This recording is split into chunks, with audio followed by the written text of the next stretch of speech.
अस्सलाम वालेकुम।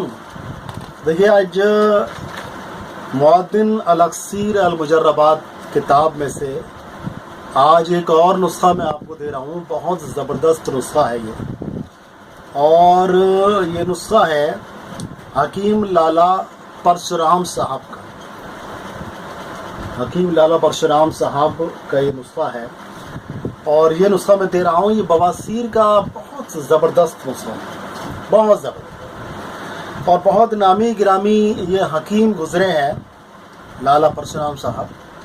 उनका ये नुस्खा है और आज़मूदा नुस्खा है। मैंने बताया था, ये किताब जो है ये आज़मूदा नुस्खों पर आधारित है। जितने भी हकीमों के आज़मूदा नुस्खे यानी आज़माए हुए नुस्खे हैं उनके, और वो नुस्खे बहुत अच्छे साबित हुए हैं, जिनका रिज़ल्ट 100% हुआ है। वो नुस्खे इसमें इस किताब के अंदर शाया किए गए। तो मैं वो नुस्खा बवासीर का नुस्खा आपको बता रहा हूँ। देर नहीं करते हैं, सीधे सीधे नुस्खे पे आ जाइए।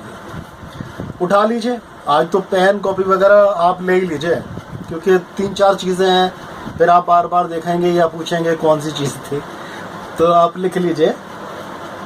देखिए, यहाँ पर इन्होंने पेज नंबर 928 पर दर्ज किया है नुस्खा नंबर 1938 पर इन्होंने लिखा है।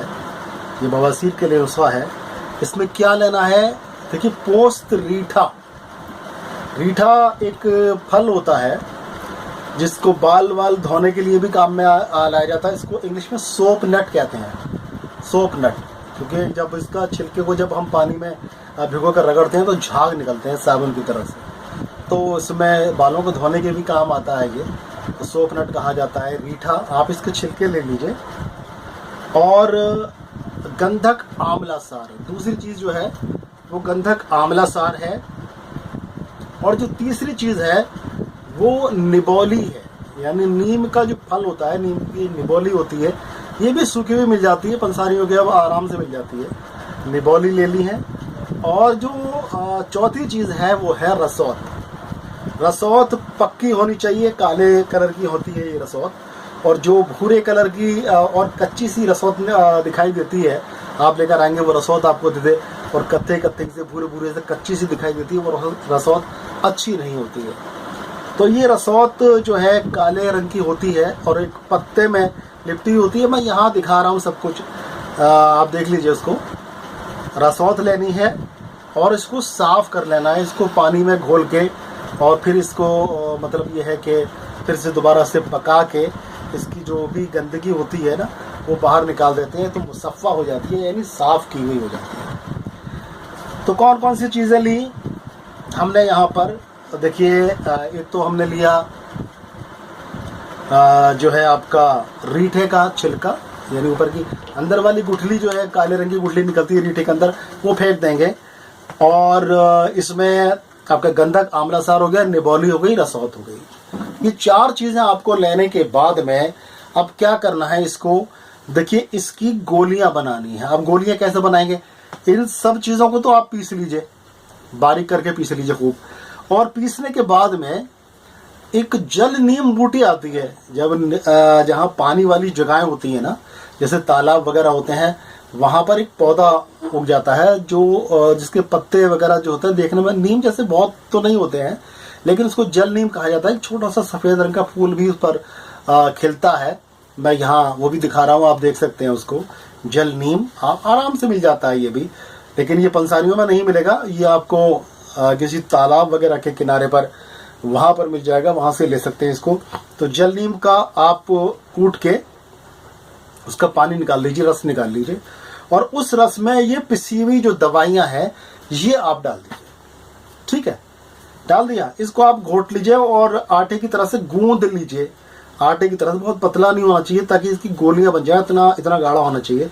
और इसकी गोली जो है आपको कितनी बड़ी बनानी है, ये देखिए उन्होंने लिखा है कि तुख्म रीठा के बराबर, यानी रीठे का जो बीज निकलता है, अंदर जो बीज काला सा बीज निकलता है, उसके बराबर एक गोलियां आपको बना के रख लेनी है।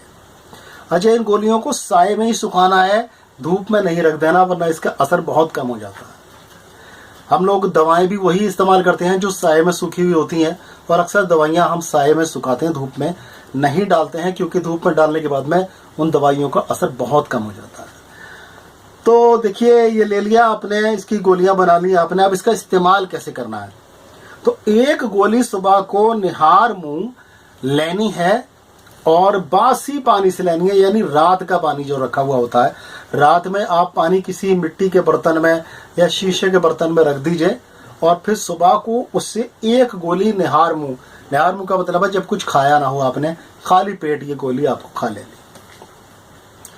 अब आप ये कहेंगे कि भाई कितने दिन इसको इस्तेमाल करें? देखिए, फायदा इन्होंने लिखा है नीचे कि फायदा 1 हफ्ते में इसका फायदा जाहिर हो जाता है, लेकिन इसको कंटिन्यू रखा जाए पूरा फायदा होने तक। यानी कि इसको आप ऐसा समझ लीजिए तकरीबन 2 से 3 महीने तक इसको आप कंटिन्यू रख सकते हैं। कोई किसी तरह का नुकसान नहीं, कोई साइड इफेक्ट नहीं, कुछ भी नहीं है, बल्कि फायदे ही फायदे हैं। तो ये नुस्खा बहुत ज़बरदस्त नुस्खा है, और दुआएं दीजिएगा हकीम जी को, ये लाला परशुराम जी जो हैं, और साथ में मुझे भी दुआएं देना, क्योंकि मैंने ये नुस्खा आप तक पहुंचाया है। तो देखिए दोस्तों, बवासीर के लिए बहुत ही अच्छा नुस्खा है, इसको दूसरों को भी बताइए, और ये गोलियां तैयार करके रख लीजिए। अगर आपको परेशानी है बवासीर की तो इसको ज़रूर इस्तेमाल करिएगा। एक साहब कह रहे थे कि आपने इतने सारे नुस्खे बवासीर के डाल दिए हैं, और मैंने सारी वीडियोस देखी आपकी, मैं तो बिल्कुल कंफ्यूज हो गया कि मैं क्या करूं, कौन सा नुस्खा इस्तेमाल करूं। तो भाई, ये इतने सारे नुस्खे इसलिए डाले जाते हैं। एक सामने एक अजीब कमेंट किया था एक बार, वो जो पढ़ा हुआ आपने देखा होगा, वो करेले वाला नुस्खा था। करेले वाले के बाद में मैंने एक और वीडियो बवासीर पर डाली थी, एक नुस्खा डाला था। तो वो कह रहे हैं, भाई साहब का एक का कमेंट आया था कि क्या वो करेले वाला फेल हो गया जो आपने दूसरा डाला है? ऐसा नहीं है। देखिए, कहीं कोई किसी को नुस्खा आसान लगता है, किसी के पास कोई चीज़ मुहैया नहीं है, कोई बूटी किसी को नहीं मिल पा रही है, तो वो दूसरा नुस्खा उसको तैयार कर सकता है। इसलिए हम ज़्यादा नुस्खे देते हैं, एक ही बीमारी पर बहुत सारे नुस्खे देते हैं कि जो जिसको अच्छा लगे और जिसको सूट करे वो नुस्खा वो अपना सकता है। तो दोस्तों, बहुत ही अच्छे नुस्खे, और हम बहुत पुरानी किताबों से, बहुत अच्छी किताबों से, ये किताब भी बहुत पुरानी किताब है, इसको दोबारा से एडिशन निकाला गया है इसका, इसलिए आपको ये पेज नए नज़र आ रहे हैं, लेकिन अगर इसको असली हालत में देखेंगे तो ये किताब बहुत पुरानी किताब है। तो दोस्तों, इसको इस्तेमाल करिएगा और फ़ायदा उठाइए, और फ़ायदा लोगों को पहुंचाइए। शेयर करेंगे तो लोग इसका फ़ायदा उठाएंगे, इंशाल्लाह दुआएं देंगे आपको। दोस्तों, चैनल को सब्सक्राइब कर लीजिए, क्योंकि बहुत अच्छे और सच्चे नुस्खे इस चैनल पर दिए जाते हैं, और बेल आइकन ज़रूर दबा देना, क्योंकि कई लोगों की शिकायत होती है कि हमारे पास वीडियो नहीं आई। लोग कहते हैं कि भाई इस पर वीडियो डाली, मैंने कहा भैया डाली तो थी वीडियो, कहते हमारे पास नहीं आई। तो बेल आइकन दबाना भूल जाते हैं तो वीडियो कैसे आएगी? तो बेल आइकन ज़रूर दबा दीजिए। जो सब्सक्राइब करते हैं ना, उसके बराबर में बेल आइकन होता है, तो ऑल पर उसको, जो ब्लैक वाली जो बेल होती है, उसको ऑन कर दीजिए। और वीडियो अगर पसंद आई हो तो भाईजान एक लाइक भी दे दीजिए, ठीक है? फिर मिलेंगे इंशाल्लाह किसी बहुत ही अच्छी एक बीमारी को लेकर, सॉरी, अच्छी बीमारी तो अच्छी नहीं होती है, बीमारी को लेकर उसका बहुत ही अच्छा सा इलाज लिखा। तब तक अपने भाई को इजाज़त है। अस्सलाम वालेकुम वरहमतुल्लाहि वबरकातुहू।